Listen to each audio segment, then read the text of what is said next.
agency. Sam, sweetheart. Any calls? Only one, Sam. Lieutenant Dunne of Homicide. He wants you to drop around so they can get your formal statement. No hurry, not now. He told me what happened, Sam. I'm sorry.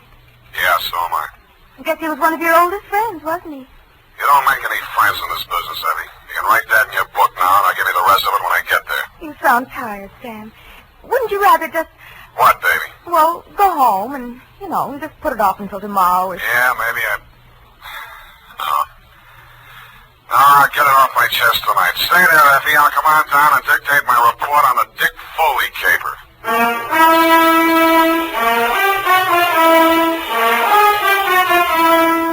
Dashiell Hammett, America's leading detective fiction writer and creator of Sam Spade, the hard-boiled private eye, and William Spear, radio's outstanding producer-director of mystery and crime drama, join their talents to make your hair stand on end with the Adventures of Sam Spade.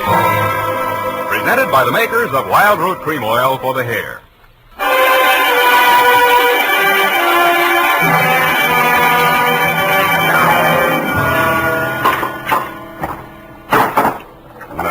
Oh, here, Sam, let me. Am I that shaky? Say when. Just to the top of the glass. Oh, that's enough. You spill it. Yeah. Sam, what you said over the phone about not making any friends in this business, you didn't really mean that, did you? Forget it. You can label this, file on Dick Foley. Date, fill it in. Yes, Sam. To Dunne at Homicide, I guess, from Samuel Spade, license number 137596. The facts are all here. If you can dig a formal statement out of it, you're welcome. I'd known Dick Foley ever since I took out my license. We'd worked several big capers together back in my days as a Continental Op. He and Mickey Linehan and I. Then he and Mickey opened their own office, Foley and Linehan, Private Investigations. 5 years back, Mickey stopped the slug, and since then the sign on the door read Dick Foley Detective Agency. I'd seen Dick maybe 4 or 5 times in the last half a dozen years just to have a drink and chew the fat about the good old days. He never talked about his private life. I assumed he didn't have any. So when I went to his office the day before yesterday in response to his call, I was surprised to find him in a clinch with one of the most beautiful nails I've ever seen. Oh, Sam. Well. Shall I come back after lunch? Sam, this is Maxine, my wife. Well, you don't deserve it, but I'm happy for you. I'll return the compliment, Sam. I've wanted to meet you for years, but Dick wouldn't introduce me. Now you know why. Well, you run along, honey. Sam's here on business. All right, Dick. You can bring Sam home to dinner if you like. There's plenty. If he's not too busy, but don't count on that. Well, try anyway, won't you, Sam? I will indeed. Bye now. Draw up a chair, Sam. Sit down. Oh. Yeah. What's on your mind, Dick? You remember Claude Spicer, that grifter I sent over for that jewelry store hike back in 43? You never told me you were married, Dick. I'm very happily married. Now, please pay attention. Claude Spicer, yeah. Yeah, I remember the caper. Wasn't there a dame involved? Well, Spicer had a girlfriend, but the cops gave her a good bill of health. Spicer went up for a 5-year stretch. They sprung him last month. Whatever happened to that dame? Now, look, about Spicer. He gunning for you? You hit it. How scared of him are you? Well, enough to ask you for help, Sam. What's eating him? Just revenge? Sam, I wouldn't tell this to anybody but you. But all the facts of that caper didn't come out at that time. I saw to that. How come? Well, I couldn't have stayed in business in San Francisco if it had been generally known that my partner was the inside man on that jewelry store heist. Mickey? Yeah, Mickey Linehan. You and I are both great at choosing partners, Sam. They both deserve what they got. Only one difference. I sent up the killer to plug my partner. Some people thought the way you gave evidence at Spicer's murder trial wasn't so hot. Well, he was alibied, Sam. In fact, the robbery was his alibi for the murder. I don't know how he managed it. I've been trying for 5 years to figure it out. Spicer's afraid I might succeed someday. That's why he's out to get me. What's he waiting for? Oh, I don't know. He won't do it simple. He'll have a fancy plan like the other time. He's tricky. Where's he staying? At the Belvedere. Here's his mug. I kept a plant in the building for a couple of days, but he stayed holed up in his room. I think he spotted me. Okay, Dick, I'll give it a buzz. Now, wait a minute, Sam. Yeah? I'm not asking you to do this for love. Standard fee, 25 in whiskey money. Okay. Forget it. This one's on me.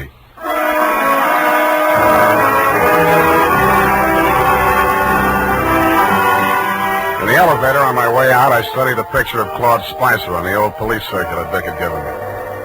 But a picture in the back of my mind kept getting in the way. It was Dick Foley's wife, Maxine. When I hit the street, I still saw her face before me, and it was no picture, only pretty as.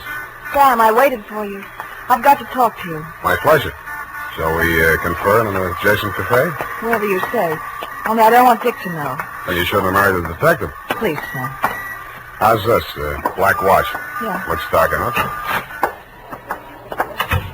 Oh, that booth in the corner, it's secluded. Why not? Slide in. Oh, no, over here, stupid, not facing the street. Oh, sorry. I'm not much good at this sort of thing. Sam, I'm not asking you to tell me what it is, but if he's in really bad trouble, I think I have a right to know. What makes you think he's in trouble? Well, I'm not blind. You can't live with a man and not sense it when something goes wrong. I never thought Dick was the type to show it. Oh, he's tried to hide it from me, and I haven't said anything. I thought if he wanted me to know, he'd tell me. It was a wise thought. Hold on to it. Well, I meant to. But then a terrible possibility crossed my mind. Sam, it isn't me, is it? In what way? Well, you know what I mean. He's been away from home nights so much lately, and he questions me so closely about where I go and who I see and so on, and Well, I may as well ask you right out. Did he hire you to check up on me? Then that is it. No. You're not lying to me, Sam. Why should I? Dick says you're almost his oldest friend. He's talked so much about you. And he must have told you I don't do that type of work. Why do you keep looking at me? Sorry, trying to place you, Maxine. I keep thinking I've seen you someplace before. Oh, it must have been my picture. I was an actress. Yeah. Picture. Yeah, maybe that was it. Why do you say it like that? Like what? As if you were angry with me. Because I just got the caption on the picture. Well, Sam, wait. Come back. Yes, I had. And the caption was from a newspaper circa 1943. And it read, "Actress Lovely cleared in Lanahan slaying." I flashed my tin star at the room clerk at the Belvedere, learned that Claude Spicer was in, and stuck around to make sure the clerk didn't buzz the room to tip him off. Around 4 p.m., Spicer went out, very dressed up, umbrella, gloves and all. He walked down Geary to Grant and turned north. A cold San Francisco drizzle started blowing up from the bay. I wished I'd brought my overcoat. A half a block up from California, he entered Grayson's jewelry store. I peeked through the Rain Street show window after him. Inside, pawing eagerly through a tray full of diamond clips while a long-suffering clerk eyed her hopelessly from his side of the counter, was the actress Lovely. Maxine shot Spicer a quick glance of recognition as he entered, but they didn't speak. He took up a pose of gentlemanly patience, shrugged his eyebrows sympathetically at the clerk, and leaned elegantly on his umbrella while Maxine found fault with every piece of jewelry that was shoved in front of it. The bored expression left his face only once. That was when the clerk opened the vault and brought out some unset stones. Their act may have been fooling the clerk, but it was as plain as the nose on Spicer's face, a very plain nose it was, that they were sizing up the joint for a pushover. Maxine left first. He stayed long enough to buy a cigarette lighter and then followed her out. As I took out after him, I stopped to read the sticker on the inside of the glass door. It said, "These premises protected by Dick Foley Detective Agency."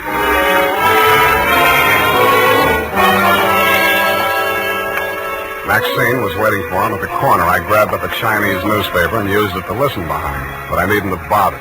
They didn't seem to care. Well, are you happy? Ought to be about $1 million. Why are you so disagreeable? You ought to be feeling good. Feeling good? 5-year stretch, I come out to find my girl married to the joker that sent me up. You didn't think it was such a bad idea at the time. Well, I do now. Well, after tonight, we'll go east, you and me together, baby. He'll catch up with us wherever we go. Oh, you should live so long. How do you mean that? Just like it sounds, baby. Bye. Oh, don't leave. I'm gonna get some sleep. I'll need a clear head. Claude, I don't want to be alone. Oh, not even tonight? I don't want to be alone. See you later, honey. Bye-bye. He went straight back to the Belvedere, no stops. Picked up his key at the desk, no messages, took the elevator to the 8th floor. let himself into room 809, hung out the Do Not Disturb sign, closed and locked the door behind him. I kept a plan on it till around midnight. Then I lifted the Do Not Disturb card from the doorknob and wedged it into the crack of the door. It was a crafty move, and I had just finished doing it craftily when the door opened again in my face. Huh? Boy, what are you doing here? Nothing, sir. I'm making a survey. What? I'm from the Trotter Pole. It's like the Gallup Poll, but we're not in so much of a hurry. Yeah? Just kindly answer this question. As a Democrat, do you believe... Do we, huh? I picked up the Do Not Disturb card and wedged it back into the crack of his door. As any house dick knows, except, of course, Tiny Stover, the night paper at the Belvedere, if anybody opens the door like that, the card will fall out, and somebody will always hang it on the knob. Another thing Tiny doesn't know is never to draw to an inside straight. We played 9 different kinds of poker until 5 a.m. when I thought I'd go up and have another look. All was quiet on the 8th floor. From the elevator bank, I could see room 809. The morning paper was shoved under his door, and my Do Not Disturb sign was apparently where I had planted it. I tiptoed up to make sure. Huh? Boy, what do you want? Me? The paper boy, sir. Your morning paper. You get around. Well. Good news in the paper, sir? Interesting. Jewelry store heist up on Grant Avenue. Oh, yes, sir. Our paper only comes... What? I grabbed the paper from under 805. It was the headline I could have expected if Spicer had left his room without my knowing it. Grayson's Jewelry Store, the shop he and Maxine had cased that afternoon, had been taken for an estimated $1 million in uncut gems. But Spicer's door hadn't been opened, and there was no other exit. I sat down and thought. And what I thought of was that sticker on the front door of Grayson's said, "These premises protected by Dick Foley Detective Agency."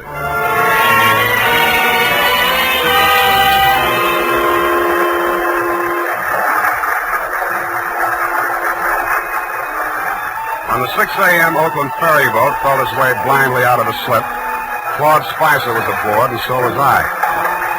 Should have been getting lighter, but it wasn't. The fog was thickening over the harbor, and most of the passengers were inside drinking coffee. Spicer didn't go in. He climbed up to the boat deck and stood at the rail under the pilot's house. I planted between 2 wet paint signs and waited. Not for long. I couldn't make out any features of the man who came up and joined them. They stood face to face, not more than a foot apart, and talked in voices that couldn't get to me through the racket of the foghorns in the harbor. What spoke loud enough for me to hear was a gun. They seemed to fall into each other's arms and collapsed in a heap on the deck. And when I got to the spot, only the dead one was there. It was Spicer. The other man had disappeared around the corner of the deck house. A ray of light from the pilot's window swept over him, and I saw a gunmetal shine in his hand and then spin out over the rail as he threw it. What? Oh, it's you, Sam. Oh, I was afraid you'd lost him. What did you do it for, Dick? I had my reasons, Sam. Now, trust me, I'll keep you in the clear. How long? As long as I go on playing sucker for you? What do you think I hired you for? Maybe I was supposed to say you killed him in self-defense. Maybe I was supposed to see him making passes at your wife if you needed that. But, Sam, you've got I've worked for killers before. I've even worked for thieves, but not for a detective that knocks over a place he's supposed to be protecting. Sam, it's not a Save simple... it for the cops, Dick. I'm turning you in when we get to Oakland. No, you're not, Sam. Dick, come back here. Let go of me. I'm going over the side. If you try to stop me, you're going with me. He fought away from me, got 1 foot over the rail, and kicked out at me with the other. It caught me on the point of the chin. I stumbled forward and grabbed out blind. I must have caught him by the belt just as he jumped. I remember something pulling me halfway over the rail and trying to get free of it. I did, but not soon enough. I was in midair, and the black water came rushing up to meet me.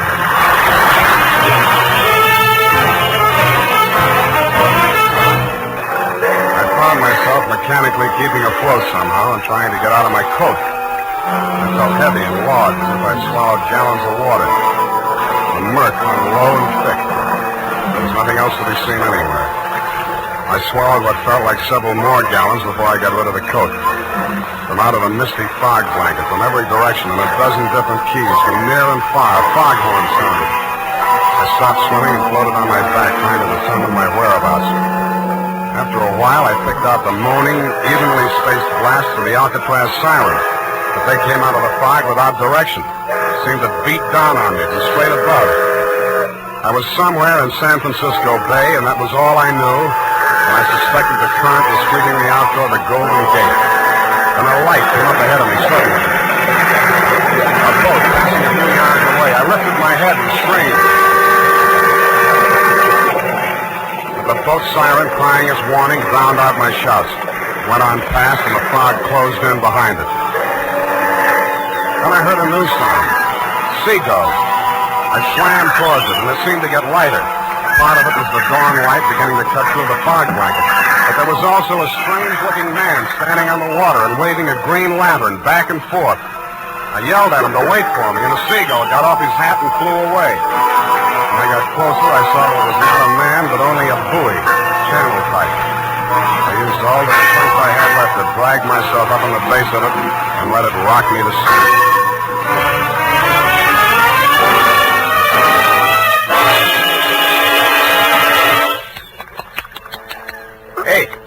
Hey, mate. Pour some more of the brandy into him, Gus. Yeah. Here. Get some of this down.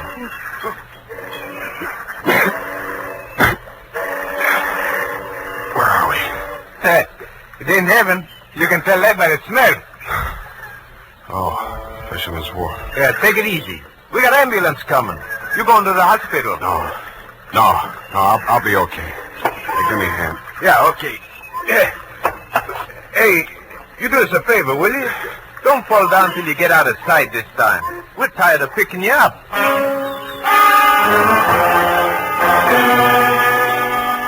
I thanked the two kindly old fisher folk for their interest in my welfare, tottered up the pier, fell into a taxi, and went home. While I soaked out some of my aches and pains and chills, I did some stewing about the caper so far and stewed up enough anger to carry me through to the finish. I checked the Coast Guard for news of Dick Foley. They told me his body hadn't been recovered yet.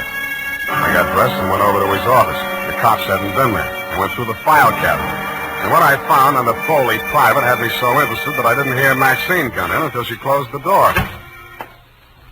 What are you looking for? You, baby. I'm for you. Sam. Come here.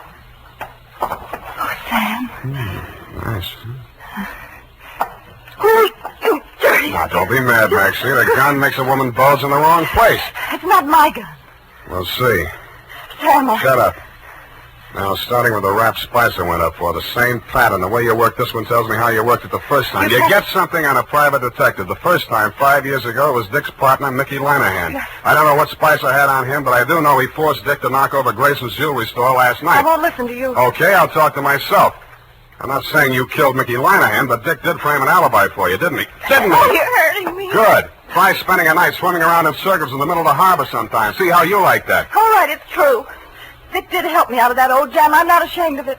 I'm proud our love was that important to him. No, Spicer. That same old double-cross, only this time I'm standing where Dick did 5 years ago. Dick was set up as a patsy the same way Mickey Lanahan was, but he got smart and pulled the trigger first. Stop it. Stop it. Where did that hurt? You fool. I love Dick. Yeah. I loved him. That's something you can't understand, but it happens that way, no matter what people are. You sound as if you really mean that. But you're a little late, aren't you? He's not dead, I'm sure he isn't. If he's not, he's really in trouble. What do you mean by that? I found something here in the files that Dick left, just in case Spicer got to him first. What is it? A confession to Mickey Lanahan's murder. That's impossible. Were you there?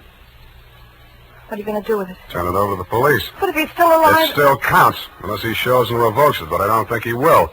Why? Because I won't back up a self-defense plea on the Spicer shooting. But you were Dick's friend. You were his friend. I wouldn't ask him to do it for me. Then what can I do for him? I'll do anything at all. Well, if he stays away, he's as good as dead. If he comes back, you'll get a jury trial. And if there are more men than women in the panel, he'd probably be acquitted on your testimony alone. Do you really think he might have a chance? With a jury, there's always a chance. Well, where is he? How can I get word to him? Well, if he's not fish food by now, there's one sure way of smoking him out. Something I can do. Nobody else. Oh, please, tell me anything. Sign a confession of your own. Confession? Not Mickey Lanahan's murder or anything that might nail you for. Swear that you shot Spicer. Now, you can always renege. Make both of you look good, sacrificing for each other. How about it? All right. Tell me what to write. I did. She signed it. I had Effie dispatch it to all the papers and news services, and then I brought it down to the hall. Naturally, you didn't believe a word of her confession, Dundee, but when I took you aside and explained my stratagem, you endorsed it heartily and had her booked. She pressed my hand and thanked me. The look of resignation on her face was so real it was hard to believe she was faking. When she turned her back to follow the matron down the corridor, I saw why.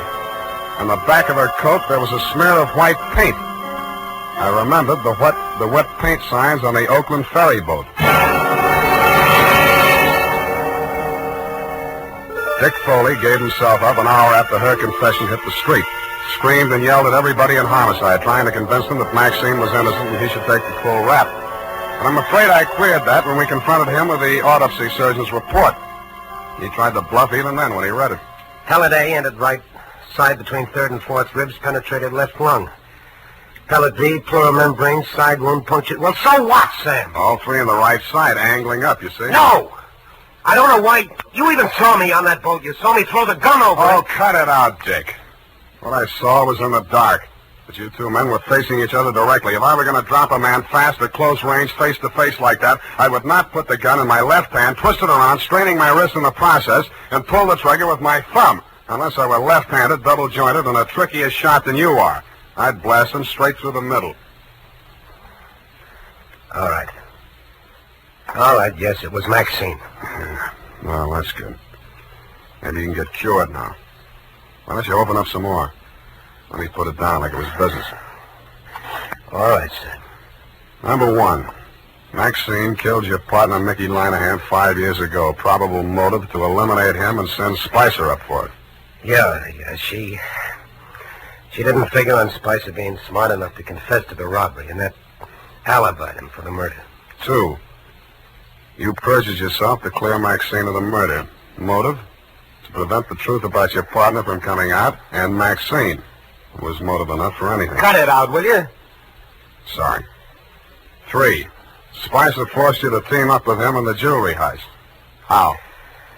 Well, he threatened to make a full confession as accessory to Mickey's killing. That would have put the whole works on Maxine and leave him in the clear. Yeah. Can't be tried twice for the same crime. 4, you decided to rub out Spicer whether you could beat the rap or not and clear the books once and for all. So you pretended to play along with him, told Maxine to do the same, and called me in as umpire. Yeah. Sam, I'm sorry. Why couldn't you lay off Maxine? Why did you have to...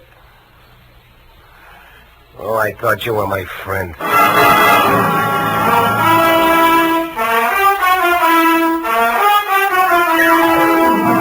And that's about it. Period. End of friendship. Oh. You mean the confession that you tricked her into making turned out to... That's it, Effie. Oh. What'll happen to him? Hmm? What about Dick Foley? Dick? Oh, they got him on a number of things, I suppose. May take some time out of him. But I think he'll be an okay guy again. With her out of the way. With her out of the way. Sam? Go and type it up, will you? It's late. I want to get out of here. Well,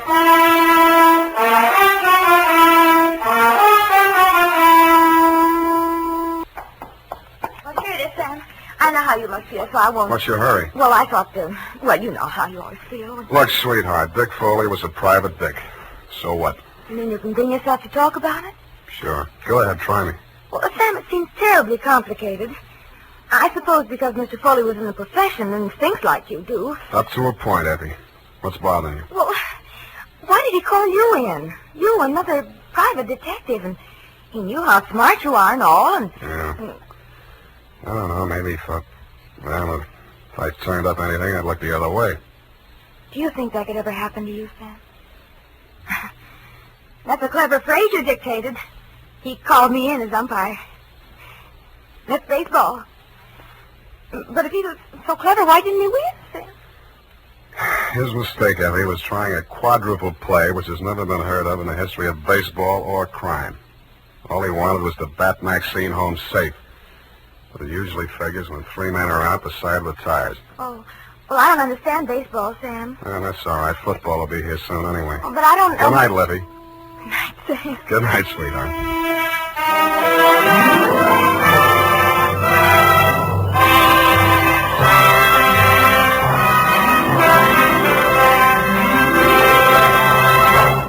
The Adventures of Sam Spade, Dashiell Hammett's famous private detective, are produced and directed by William Spear. Sam Spade is played by Howard Duff. Lurene Tuttle is Effie. The Adventures of Sam Spade are written for radio by Bob Tallman and Gil Dowd. Musical direction by Lud Gluskin, with score composed by Rene Garrigang. Join us again next Sunday when author Dashiell Hammett and producer William Spear join forces for another adventure with Sam Spade. Brought to you by Wild Root Cream Oil. Again and again, the choice of men who put good grooming first. This is CBS, the Columbia Broadcasting System.